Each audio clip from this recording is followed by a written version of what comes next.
Hello everyone, welcome back to the True North Report, news everyone needs to know.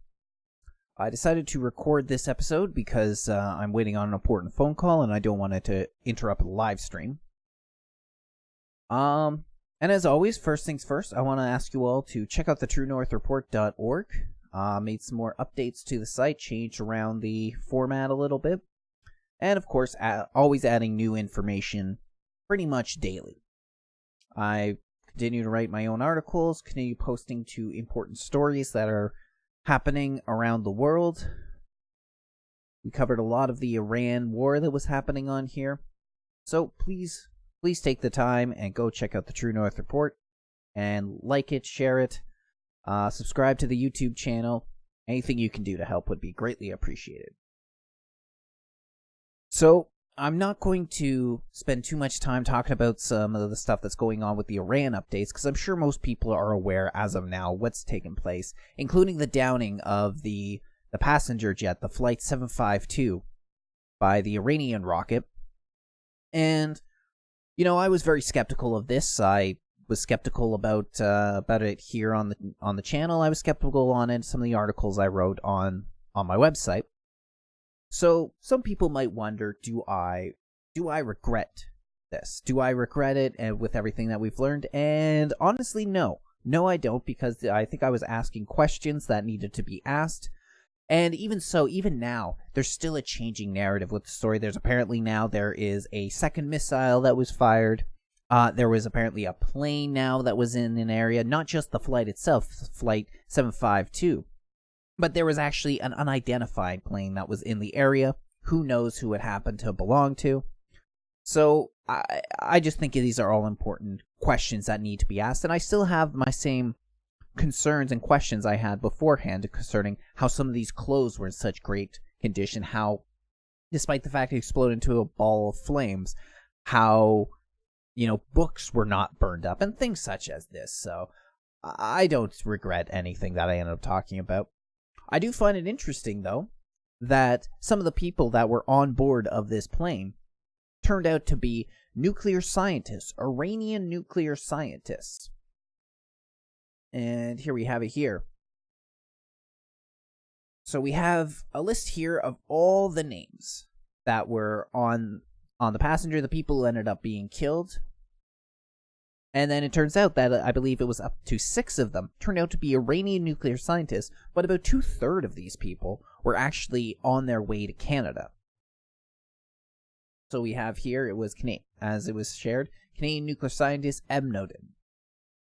And then here's another one that was also on there, was a nuclear physicist, a master's degree of North American Studies in Tehran University Law School.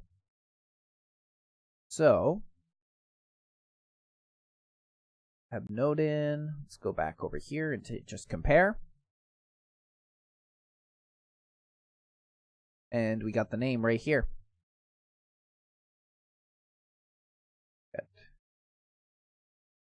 2 names, Eb Noden, right there. So, I think this sort of needs to be addressed. It's not really talked about much by people who are discussing this. A lot of the other news sources out there aren't bringing up the fact that there were at least 6 Iranian nuclear scientists that were present. Now, this may have been nothing. It may have no correlation to the reason that the plane was shot down. But I find that particularly interesting. That there's just not just 1 or 2, but 6 of them. And what were all these people on their way to Canada for? Some of them lived here, yes, and this is why I don't really like this talk that they're using about these being Canadians. They were not Canadian citizens. They were Iranians living in Canada. So why were so many people on their way to Canada? I find is the important question. And even somebody like Tom Quiggin, this counter-terrorist expert, he was saying, that the fact that there are Iranian nuclear scientists on here is redundant because, Iran will take any opportunity to shoot down its own plane. They have no problem killing its own people. I think it actually is relevant. Because a lot of the times what you do, if you're looking to assassinate somebody, some high-profile people, what you end up doing is you do it in a situation like this, like a plane crash. So that way, when you have hundreds of names on a list of people who have been killed, this is where their names get lost they get muddied in the waters, like not many people are going to take the time to go through every single name and see how they may have had some importance to the nation that ended up shooting down, or the group that ended up shooting down a plane.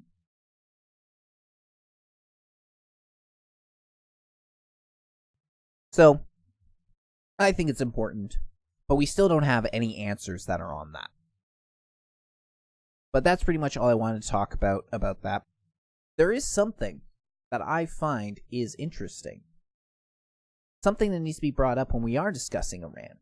And it has to do with the attack that ended up taking place on the Al-Assad air base back on January 8th. This was in response to the assassination of Soleimani by the Iranians. Now, when Trump ended up coming out, he said, that there were no casualties. Our early warning system is what our early warning system it let us know, and we were able to get everybody to safety.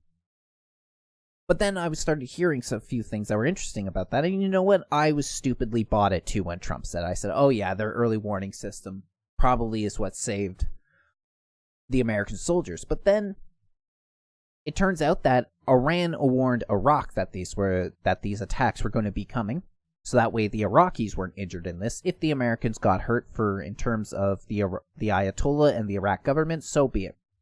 But then you started to hear about how there were people that were starting to show up in Germany, where the Americans have a military hospital there.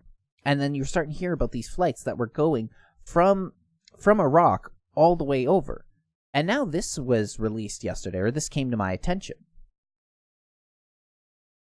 So what you're looking at here is from the Office of the Chief Management Officer for the 9010 Defense Pentagon. And it was a Freedom of Information Act that was issued by Benny G. Thompson, chair of the Homeland Security Committee, House of Representatives. And it's from James P. Hogan. And it says here, Dear Congressman Thompson, this is in response to your January 10th Freedom of Information Act appeal concerning Iran missile strikes on the U.S. Ain al-Assad air base in Iraq on January 8th and its subsequent damage and casualties. The following details examination of U.S. Ain al-Assad air base by DoD Special Investigative Team, concluding estimates are as follows. Total number of casualties, 285, 139 deceased, 146 injured. Extensive damage to 15 helicopters, including 1 Black Hawk, 2 cargo aircrafts, and 3 MQ-1 Predator drones. Extensive damage to Base Command Center, 3 hangars, 3 barracks, and 10 military tents. Relative damage to Air Traffic Control Tower and Base Runway. Initial assessment indicates mentioned damage will cause a total impairment of Al-Assad Air Base activities for at least will cause total impairment of Al-Assad Air Base activities for at least 3 weeks. And then signed by James P. Hogan. But right there, Trump said that there were no casualties. But in this Freedom of Information Act, we're seeing that there were 285 casualties, with 139 dead. So it's hard to make out what the truth is, but we were hearing that from the Iranians, they said that there were casualties, but they were nothing remotely close to this. But then on the other hand, you had Trump that was saying, no, there in fact were no casualties. Everyone got out dandy. So what is the truth? I mean, this is an official record, a Freedom of Information Act that is being released, and it's being released to a congressman, which is one reason I'm thinking about between both sides, between the Iranians, between Trump. I'm going to go along with this, because this is a document right here, which can be forged for sure, but you would think that they would actually have done the opposite, that they would forge the document to show that nobody was injured, but instead they're coming out and admitting that there were 139 deceased, 146 injured. But I'm not seeing a single person discussing this right now.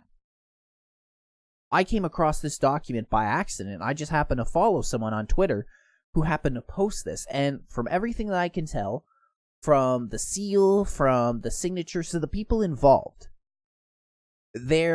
this seems to be legitimate. The only small thing that I saw that kind of made me question it, but I think it's still legitimate, is the address that they put. 2432 Rayburn Building. When I looked it up, Benny G. Thompson's building is 2466 Rayburn Building. And actually, let's see, 2432 Rayburn Building belonged to Congressman Earl L. Buddy Carter.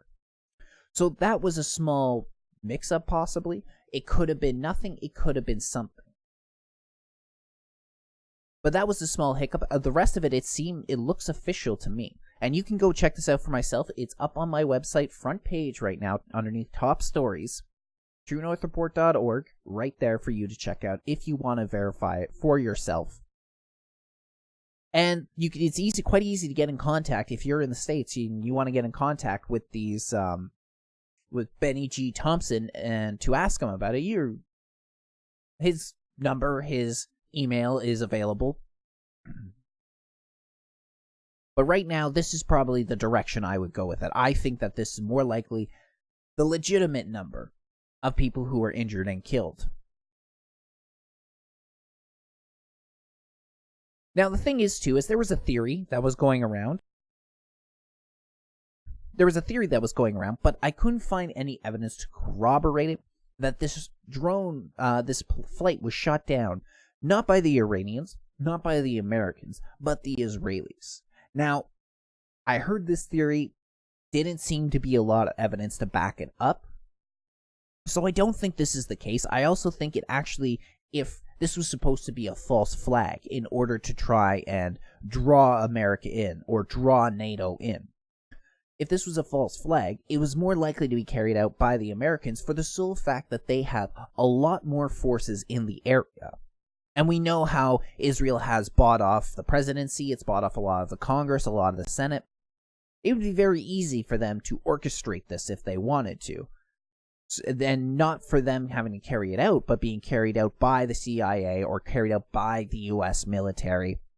So I don't see a point that they would actually be the Israelis themselves that would shoot this down. However, that being said, with everything that was going on, there was an article that was released in The Independent on January 9th, 2020. From Ethan Netchin. Israelis don't want to be America's pawns in the Middle East any longer. We've suffered enough. Oh, you motherfuckers. You motherfuckers. This is what they try and do, is they try and flip the script. Make it seem like it's America who's abusing the Israelis. It's America who's got their...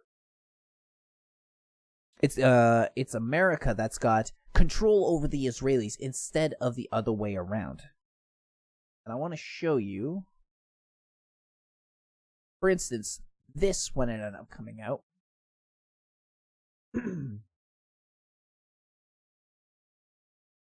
This cartoon, you probably remember this cartoon, came out last year, caused a huge uproar because it was extremely anti-Semitic.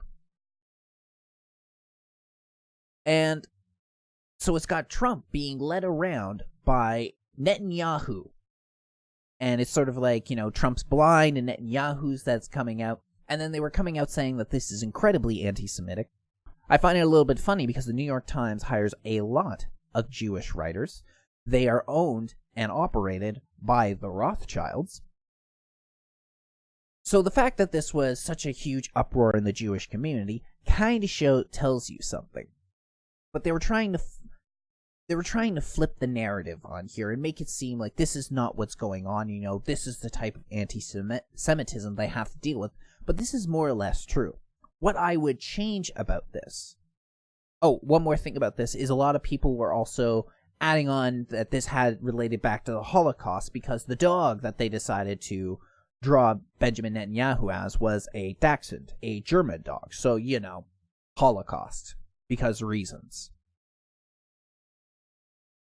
Now, the thing is what I would have switched about this, just to make it pinpoint accurate, is I would have Trump as the dog, and I would have Netanyahu leading him around, but not blind.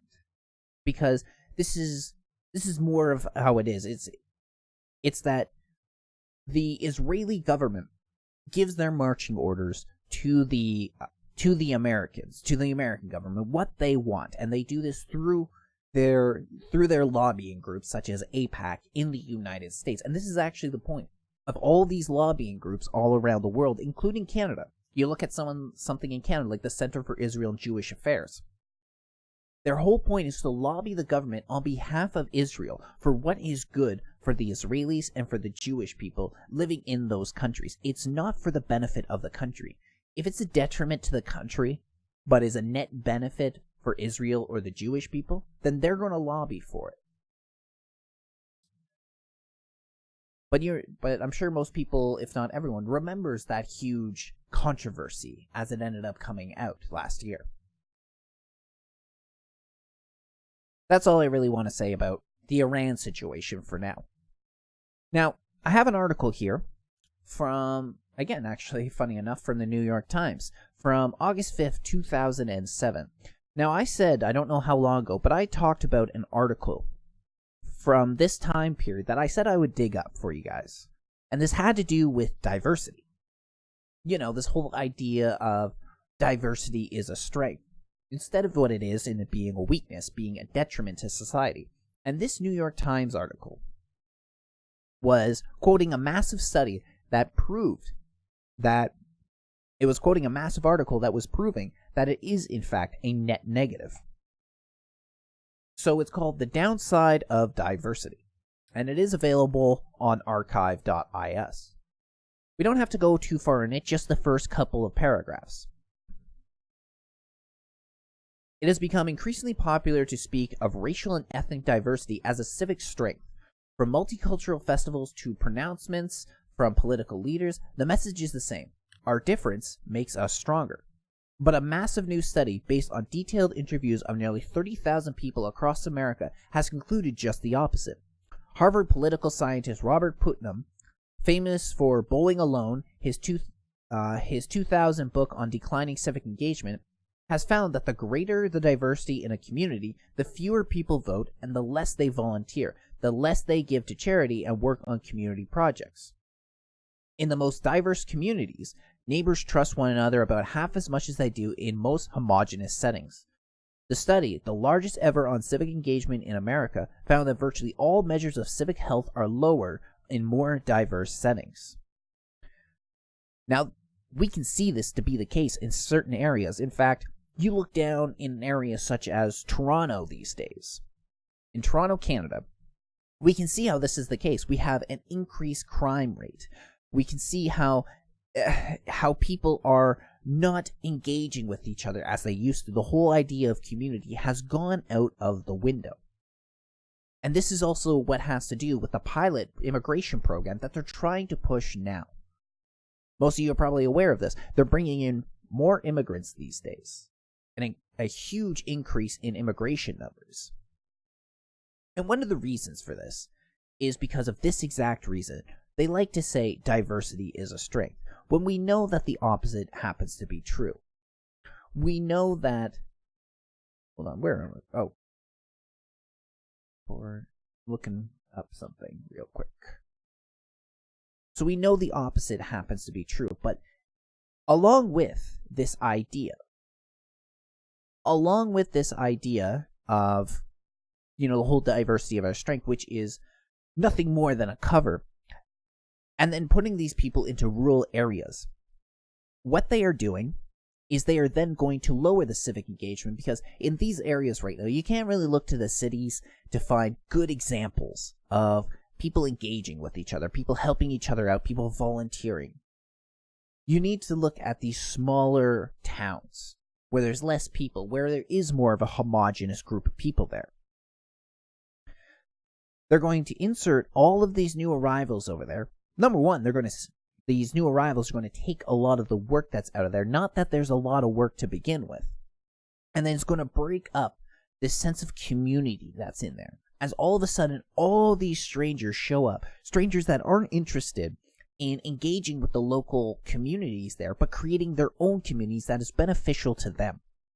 And then again, you're going to lower the amount of people that vote, which means that not only are you killing off the local demographics that are there, the white demographics, you're going to then insert it. So then you have a bunch of people that are going to breed themselves into a majority over there. And we already know about people coming from these areas, people from the Middle East, people from Asia. A lot of immigrants tend to vote for the left-wing party, which means that you're going to see that the liberals are going to dominate in every single election from here on out. They've already captured the cities. Now they're looking to take these ridings away, which is one of the reasons that they're focusing so much on the West with this. Ontario's a big one too, but they're focusing on trying to get a lot of these immigrants into Alberta and into Saskatchewan. And these are the very reasons, because the West is the conservative stronghold in Canada. I mean, not that it really matters when you look at what the Conservatives advocate for,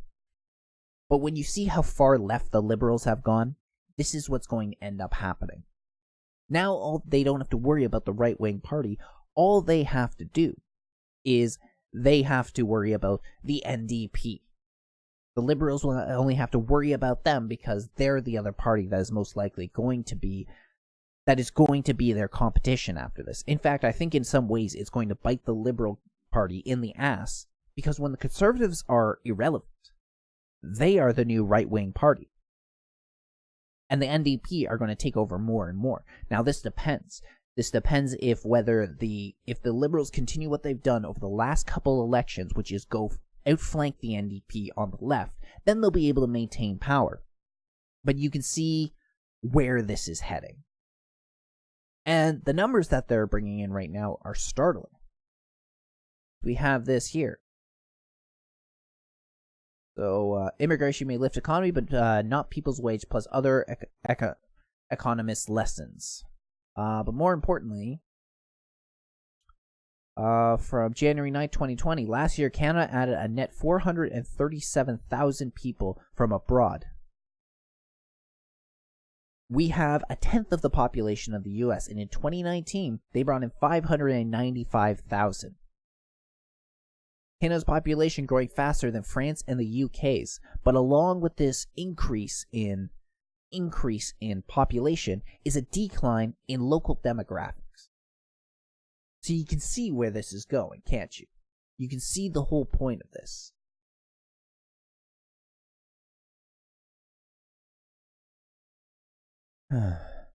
All right. So that was the article I just wanted once again to dig up to show you all what the truth is. And you know what? It's a good piece. Next time someone is trying to fight with this whole idea of diversity as a strength, you have studies behind you. Once again, the article is called "The Downside of Diversity." So it's a good piece to reference, because it's not just an article coming out of the New York Times, but it's actually a study that was done by a Harvard political scientist. So maybe keep that one in the back pocket. If you can easily find it still by a Google search, and then use the URL, because New York Times likes to put everything behind a paywall. You can use the URL to find it on archive.is. Now, there's something that Trump ended up announcing recently. Donald Trump ended up announcing what he was going to do when it comes to the U.S. military and when it comes to the American soldiers. Now, I put a piece up on my website talking about what Trump is trying to do. One of the reasons he's doing it is for the petrodollar. So, this is an interview that he gave with Laura Ingraham on Fox News just a few days ago. We're going to watch it.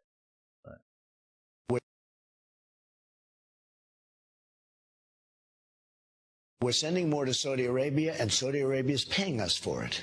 We're doing something that nobody's ever done. I said to Saudi Arabia, we have a very good relationship with Saudi Arabia. I said, listen, you're a very rich country. You want more troops? I'm going to send them to you, but you've got to pay us. They're paying us. They've already deposited $1 billion in the bank. We are going to help them, but these rich countries have to pay. Okay. So Trump says that he's going to essentially pimp out. He's going to pimp out the U.S. military. He's going to pimp them out to Saudi Arabia, which This is literally what mercenaries are people that you pay to go fight your wars for you.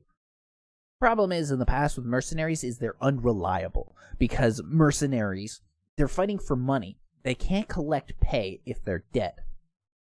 So, in the past, mercenaries were more there to bolster up the bulk of a medieval army, let's say. But you did not rely on them for that reason. If the battle looked like it was going bad, they'll gladly take off because they got their money. And again, they can't collect their pay if they're alive, and they have no reason, especially in an army, say, defending its home. They have no reason in order to want to protect themselves. They have no reason they want to protect the homeland. But anyway, as I was saying, this all has to do with defense of the petrodollar. So after the gold standard was, especially in America, which happened in 1970-71, when Richard Nixon took the American people off of the gold standard, they decided eventually it was, for a few years, it was okay, and then the oil crisis hit of the mid-1970s, where gas prices got out of control.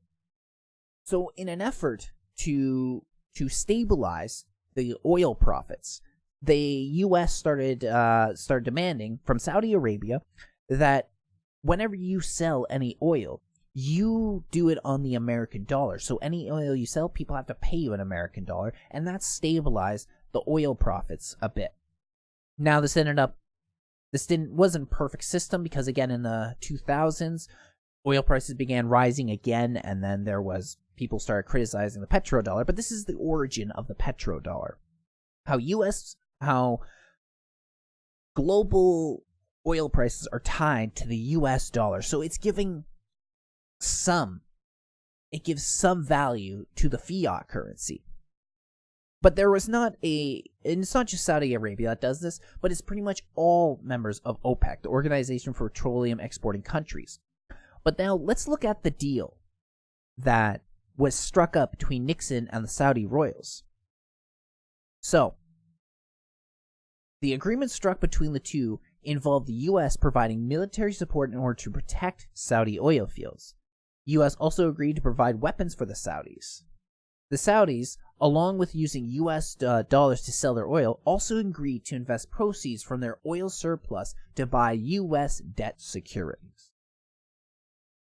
So this is the whole idea behind what's going on right now and how they're giving out troops. Well, selling the troops.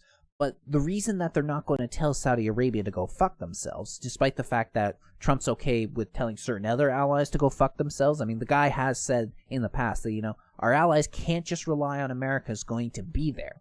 Can't just rely on America's going to be there in order to defend them, which is, from my point of view, perfectly fair thing to do. Because the problem right now, especially with a lot of countries, Canada being one of them, other countries over in Europe right now, is that they have relied too much on the American military to defend them. And in doing so, they've let their militaries fail. Right now, if Russia wanted to invade all of Europe and America didn't step in, if it was just the European countries, they could bowl through Europe with next to no problem. That's if Russia wanted to do it right now. So a lot of these militaries need to build themselves up. Probably Russia would have some trouble when it gets to, fighting France and the British, which probably would be, no doubt, most of Europe would be allied together against Russia. But when it hits this point, these are not necessarily pushover militaries right now, but they wouldn't be managed to stand up to Russia. So I think this would be a good idea for a lot of these countries, Canada included, to build up its military, even if it's just for personal defense. You don't have to send your troops overseas to fight and die. If you're willing to build it up, have enough people, give them proper pay, the proper benefits in order to be in the military, keep them well trained. Training is not the be-all, end-all. When bullets start flying, you have to have that instinct. But it's an important part. The training will help keep people under control, cool and calm, when the bullets start flying. But the problem is with this, is that it's not Trump just, you know what, Saudi Arabia needs some help, they have to pay for it. He's honoring the deal for the petrodollar. So this is what he's really defending it against. Now, what are the Saudis going to be using U.S. troops for? The Saudis are really going to be using U.S. troops in this war against Yemen, which I've said before is a proxy war between the Saudis and the Iranians. They're not really fighting for Yemen. They're fighting for influence. Now, the Saudis have caused through their war with Yemen, have caused about the deaths of some 86,000 children due to starvation, and that's just from starvation. When we're talking about who have died from warfare, well over 100,000. And again, I don't even know the full numbers of, that's just children, the 86,000 who are dead from starvation. I don't know how many Yemenese adults are dead from the starvation, but this is what the war has caused. And then we can go back to just a few years ago. Trump made the biggest weapon sales to the Saudi royals in U.S. history, just shy of $500 billion, where all these weapons are going to get sent over to the Saudi government to be used in this fight against the Yemenis. And we have here the deal, just some of the deal is $4.46 billion for 104,000 air-to-ground munitions, $6 billion for 4 Lockheed Martin-built frigates, $1.5 billion for 180 howitzers. There's more to it. There's a lot more to the deal than that. But this is the whole point by what Trump is doing. Because just like the fact that the U.S. is beholden to the Israelis, they're also beholden to the Saudi royals, who have become quite chummy with the Israelis over time, which is also kind of the ironic part, because this deal that was struck by Nixon and the Saudi royals, the ironic part of it is that one of the deals that the U.S. had with the Saudis is they were supposed to offer protection to the Saudis from Israel. How the times change, eh? So, it's not Trump trying to help out an ally. It's not Trump trying to make some extra money for the military. It's him protecting the petrodollar, as well as taking another punch at the Iranians right now. Because again, right now, if they could take Yemen away from the Iranians and give it to the Saudis, that's going to be another slap to the face of the Iranians, and maybe once again drawing them more and more into a war.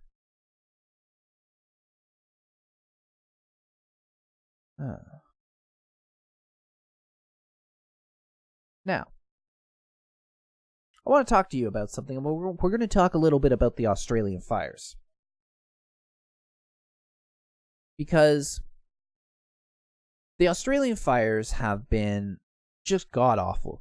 There have been tens of thousands of acres of land that have been destroyed. There have been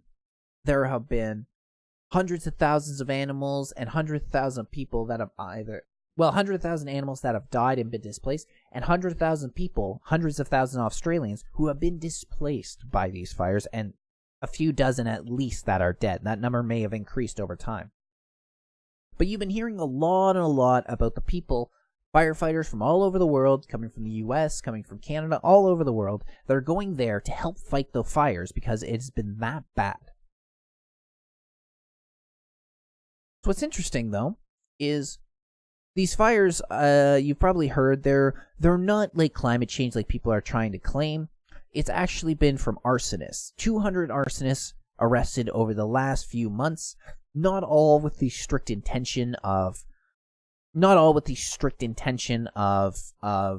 starting these fires, to try and improve climate change or get more people to support climate change. But some have been actually trying to set, I don't remember the official name of it, but it's where during a massive fire, it's actually a tactic used by firefighters a lot. If there's a fire, say, ripping its way down a city block, they will burn the area around the actual massive fire itself with controlled fire in order to take away the fuel that fire needs to survive, because they just can't fight it all off using their hoses. They got to find something else. They burn everything else around it down to ash, so that fire can't feed off anything different.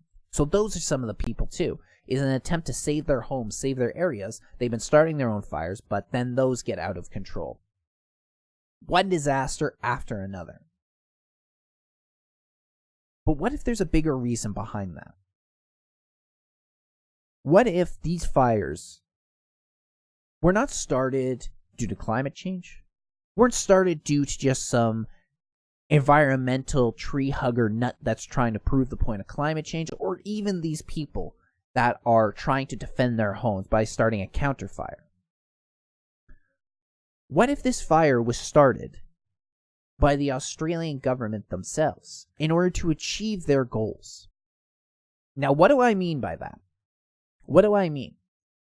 What I mean by that is that the Israeli government, the Australian government, signed on a few years ago to the UN Agenda 2030, the Sustainable Development Goals. And one of the key components of those goals are smart cities. As many of you have probably heard, smart cities are going to be these technological hubs where everything is controlled, everything is monitored. We're talking about heated sidewalks. We're talking about cameras and microphones anywhere, Wi-Fi all around, data collection, tracking your every movement. It's pretty much a George Orwell's wet dream. 1984's wet dream. This would be the pinnacle of Big Brother surveillance. And of course, this is all being monitored. It's all being monitored. It's all being created by these tech companies. Google's a big one of them. For instance, in Toronto, which they're trying to turn into, at least part of it right now, into a smart city, and eventually the rest of Toronto, it's a company known as Sidewalk Labs, which is a subsidiary of Alphabet, which owns Google. So a lot of these tech companies are going to be the ones that are in control. They're being hired in order to make these smart cities. They are the ones that is putting the infrastructure in. Things such as this. Now, we have here, this is the Australian government, their smart city plans. So what reason would the Australian government have to start these fires in order to get their plan for the smart city? Well, one of the main reasons is because the problem you have with a smart city is you already have people around. You already have people that live in their homes, live in the cities. So what do you do if you want to knock down their neighborhood or knock down the entire city in order to rebuild it up in this new image? Well, what you do is, most situations, is you buy them out. You show up and you say, hey, this is what we're doing. You're on the land we need to build on. We will buy your home from you. And then you can use that money to go buy a house somewhere else, and you can live there.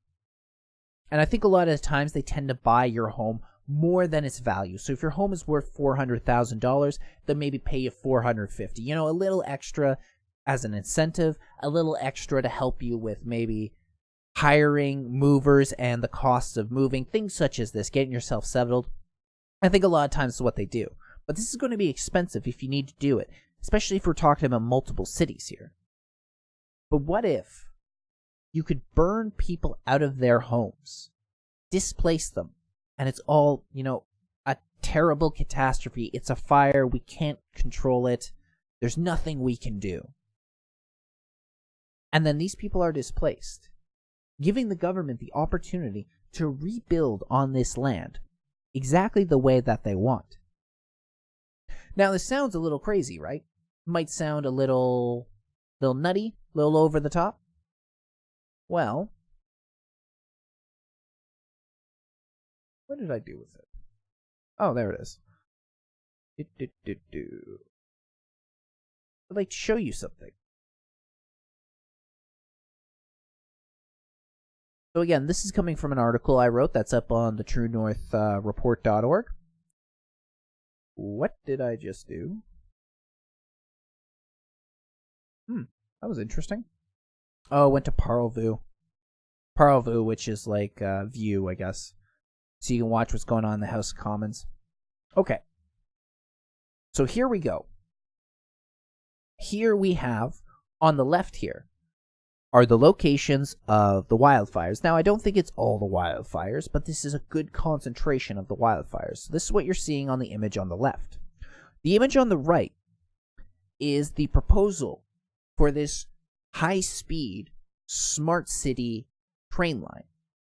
Now, this train, which was proposed in 2017 by the Consolidated Land and Rail Australia, also known as CLARA, this would allow them to travel rapidly between all of these cities, all this area of the southeast of Australia. But it would also create 8 new cities capable of housing 200 to 600,000 people along the route of this new high-speed train. So you see that this is exactly the same area. Could be coincident, could be not. But then we're also going to look at some other areas where this is happening. You've probably heard a lot about the California fires over the last few years. And here we have over here, again, image on the left, California fires and where they're raging throughout the state. And then on the right, California's proposal for a high-speed rail system. It's the same frickin' thing. The exact areas that they need to build on are the ones that are being burnt right now. Now, the idea, at least when it comes to California, for the high-speed rail system was proposed in 2008. In 2013, Tudor Perini signed a $1 billion contract for the first phase of construction that began in 2015. All the fires that we keep seeing have pretty much been concentrated in these areas. Now let's look at some of the remnants of these fires, the damage that they've caused. Pretty awful, right? These pictures you're going to see are all from California. These are some awful, awful fires and what they're doing.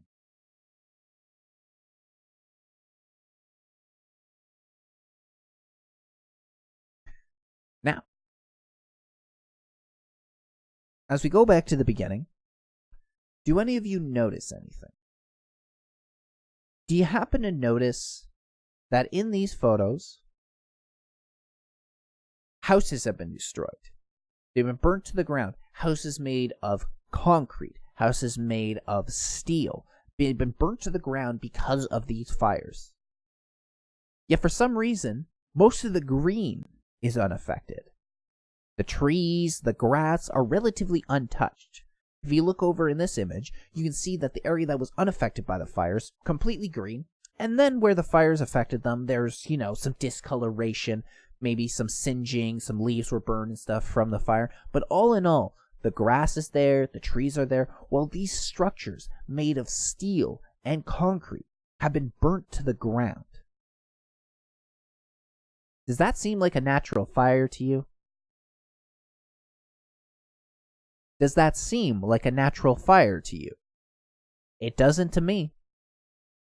Which would be, if it was a normal forest fire, it would be moving its way through, destroying everything in its path.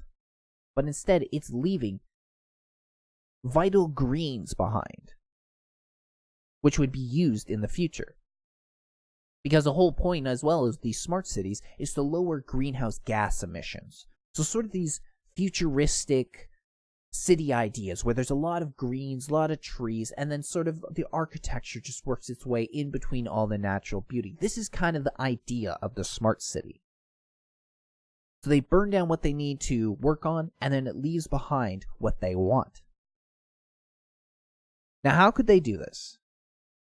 Some people believe that this is the work of direct energy weapons. That is, direct energy weapons such as lasers or microwaves that are being used with pinpoint accuracy to burn down these buildings, burn down these structures without actually damaging what they want. Because again, if this was a normal fire, it would just burn everything down as it goes.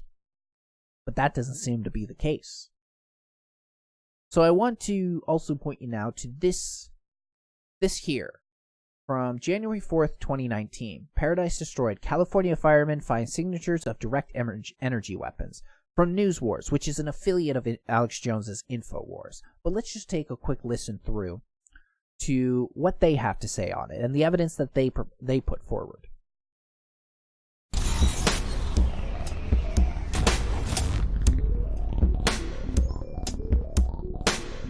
Recent numbers tell us that 88 people have died, 631 people are missing, and over 13,000 homes have been completely destroyed by the strange fire in Paradise, California.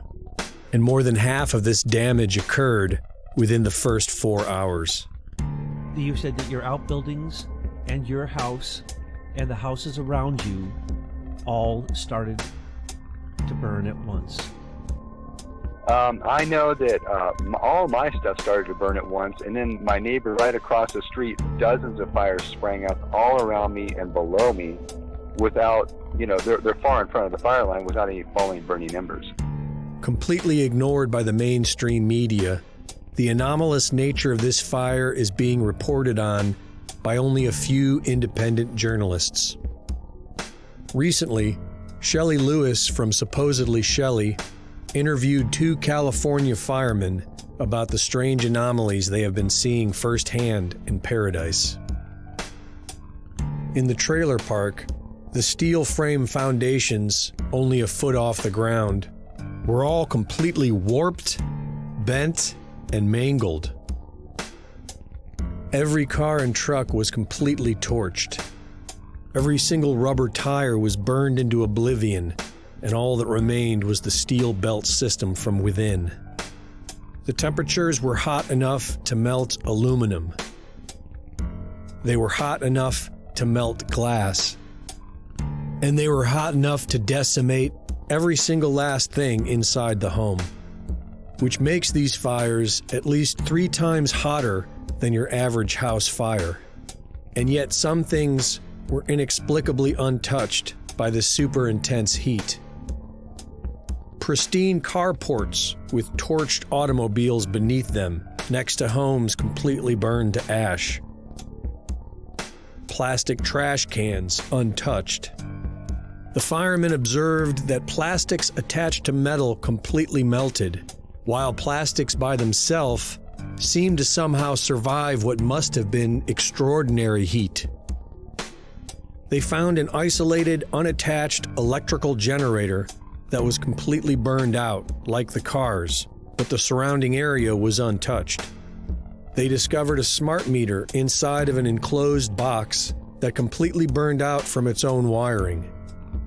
They suspect that it could have been the start of some of these fires. Other investigators are observing how guardrails have caught fire where the metal bolts connect to the wood. And many are wondering what type of fire ignites metals while sparing plastic and surrounding trees. Microwaves ignite metal. And 4 years ago, the U.S. Navy demonstrated a directed energy weapon by burning a hole in a truck and destroying a moving target at sea. According to naval research, the weapon system performs flawlessly and is capable of destroying its target with pinpoint accuracy.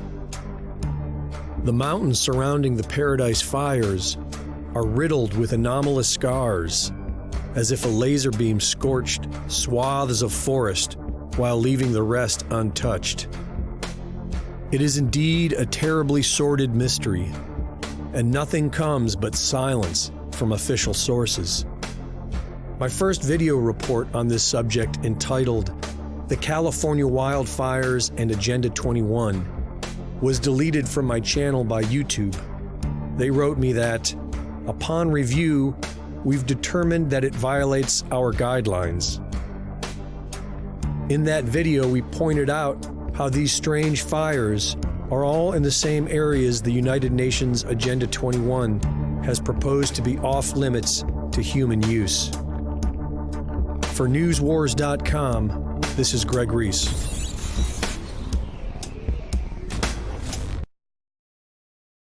Quite interesting, and I think too much of a coincidence to simply be that just be a coincidence. It seems to me that it's orchestrated and manipulated. And again, a lot of these direct energy weapons would make sense for how the fires have started, how the fires have continued in certain ways.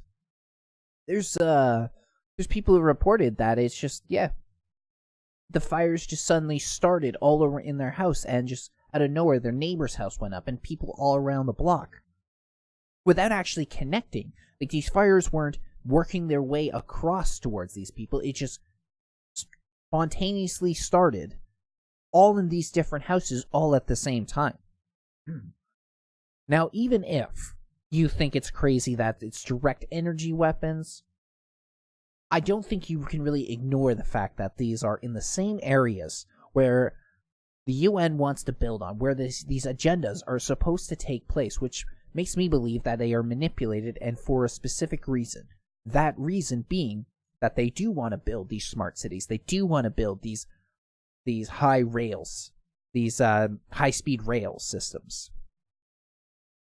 But you know what? The government has proven how much they can manipulate already, how much they're willing to destroy. I mean, up in Alaska, we have the HARP system. You think a lot of these hurricanes are naturally made? When they just come out of nowhere?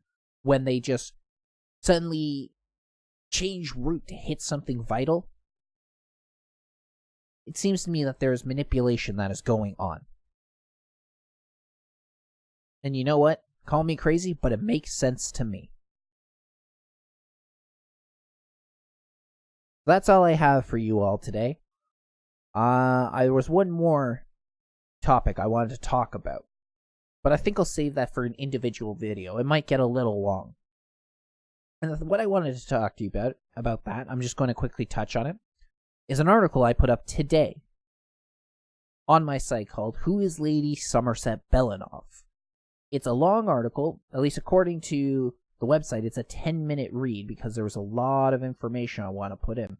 But it was a name that popped out to me a few days ago while I was browsing Twitter. And some of the information seems a little crazy. Some of it seems like it might be fake. But there's enough there for me to think that there's meat on this bone. And I think it's worth a read. Go check it out. Again, I'll be doing an individual video on this, just sort of cover everything that I found so far. I did not know who this person was. I did not hear this name before a few days ago. But I got interested in it, started going on a deep dive, and yeah, some of it's crazy, some of it is probably fake, but there is definitely something going on here that needs to be investigated. So please, check it out. Thank you all for joining me on the True North Report today. And we'll be back soon with more news Canadians need to know. More news everyone needs to know, actually.